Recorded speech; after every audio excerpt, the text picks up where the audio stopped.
Hello, everyone. My name is Justin Long. I am a representative to the Hamilton Yellow Vests. I am an activist.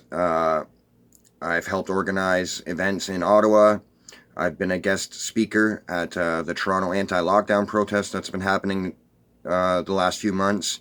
And just recently, I volunteered to help organize an event in Hamilton, Ontario called March to Unmask, which is a response to um, Hamilton passing a bylaw this coming Friday, um, making it mandatory to wear non medical masks.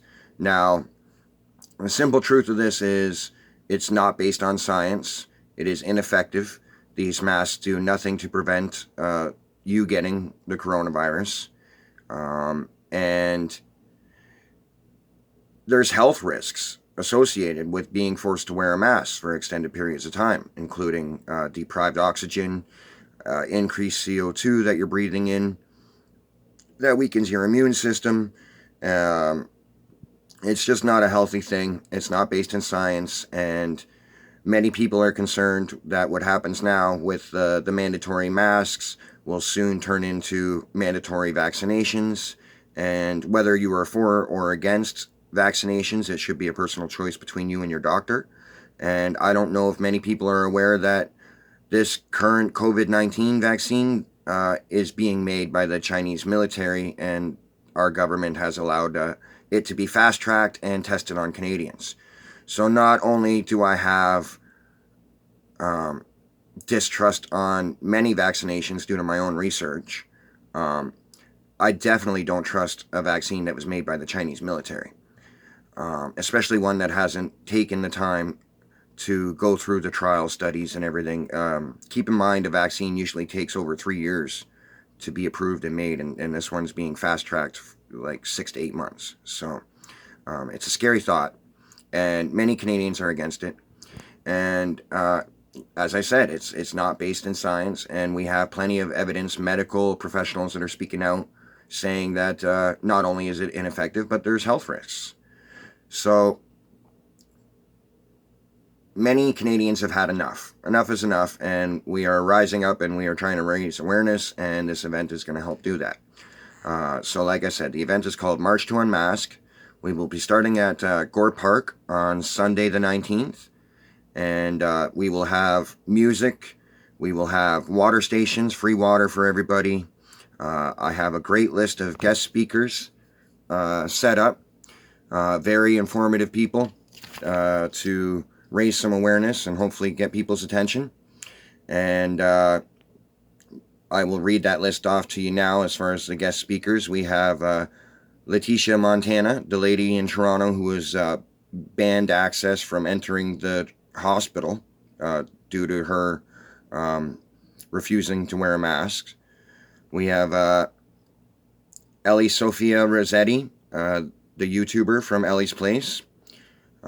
We have Vladislav Sobolev, forgive me if I pronounced that wrong, from Hugs Over Mass, one of the key organizers in Toronto, coming down to speak as well.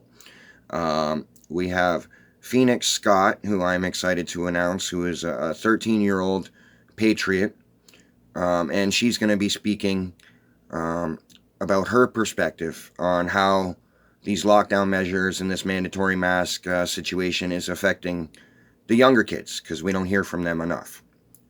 So I'm excited to hear what she has to say. She's a very intelligent girl. I will be doing a short speech as well. And Chris Sky, another key organizer in Toronto, who is the man behind Mothers Against Distancing and the Back to Work groups. I would like to take a second and just address the fact that Chris Sky has been smeared on the news recently about his medical exemption cards that he's been helping people get.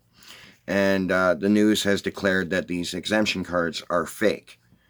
But in the very next sentence, the reporter goes on to say that there are no real cards for this.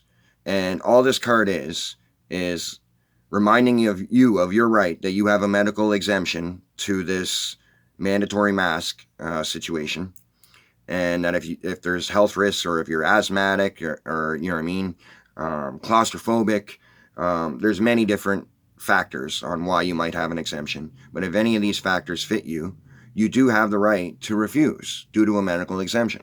And this card just reminds you of that.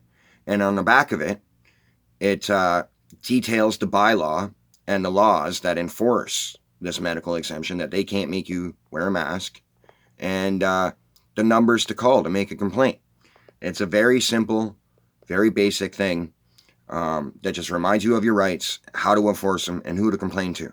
Now, due to the fact that the government has never given medical exemption cards, and these just list your rights, how could this be a fake thing? Wouldn't it be the realest one in existence?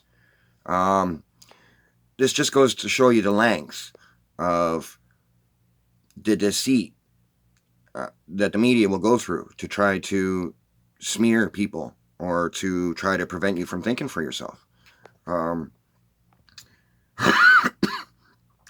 Since I'm talking about Chris Scott, he has graciously announced to me today that for any people joining this rally in Hamilton at Gore Park, Sunday the 19th at noon, will get a free medical exemption card. He doesn't care if he has to give out 500 or 1,000. Every new person that he sees gets a free card, and I'm excited to announce that. I think he's very generous for providing that for the people. Thank you, Chris Scott. And I don't know if I mentioned, but there will be music and free drinks involved, and there will be a march. So we were going to let people gather at Gore Park for probably about the first half an hour, 45 minutes, and mingle and socialize and dance to the music and have some refreshments and all that. And then around 12:45, we are going to start a march. We're going to walk past City Hall. So up James Street to Main, across the front of City Hall. We're going to go down Bay Street to King, and then march across the front of Jackson Square, and hopefully we can hand out some exemption cards and leaflets along the way and raise some awareness in our community. And then we're going to finish back up where we started at Gore Park, where I have all these wonderful guest speakers lined up to give us some very valuable information. So I really hope you can make it out. This will be a family-friendly event. Many people are bringing their children, and that I'm expecting a pretty good turnout. We're getting a huge helping hand from the people of Toronto and the organizers in Toronto, so I would like to give a special thank you to them. I would like to thank Ryan Kolbala. I really hope I pronounced that right. He is one of the key organizers to this event for the March to Unmask, and he's done a lot to help us in Hamilton. And I'm looking forward to seeing as many people as possible. I hope you can make it out there. Please bring your friends and family. And thank you for your time. Keep up the good fight.